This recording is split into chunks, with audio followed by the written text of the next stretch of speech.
গোফ চুরি সুকুমার রায়, হেড অফিসের বড়বাবু।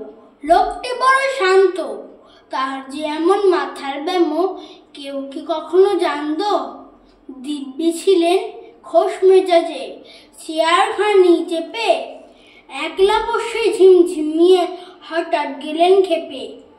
আঁতকে উঠে হাত পা ছুড়ে চোখটি করে গোল, হঠাৎ বলেন, গেলুম গেলুম আমায় ধরে তোল।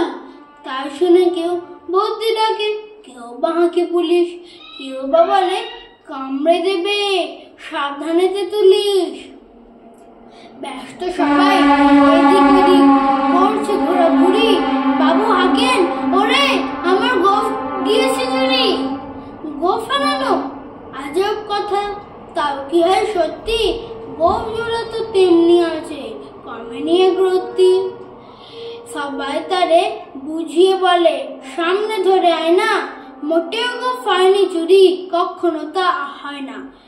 রেগে আগুন তেলে বেগুন, তেরে বলেন তিনি, কারোর কাছে ধার ধারি না, সব ব্যাটা কি চিনি।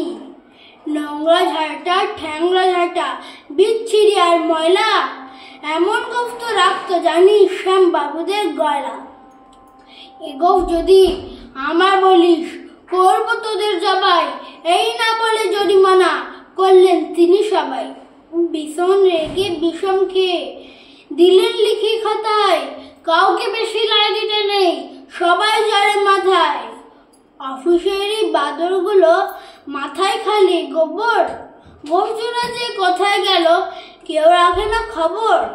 ইচ্ছা করে এই বেটাদের গোফ ধরে খুব নাচি, মূর্খগুলোর মুন্ডু ধরে কোদাল দিয়ে চাচি।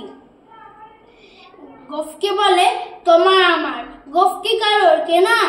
গোফের আমি গোফে তুমি, তাই দিয়ে যাই চেনা। নমস্কার।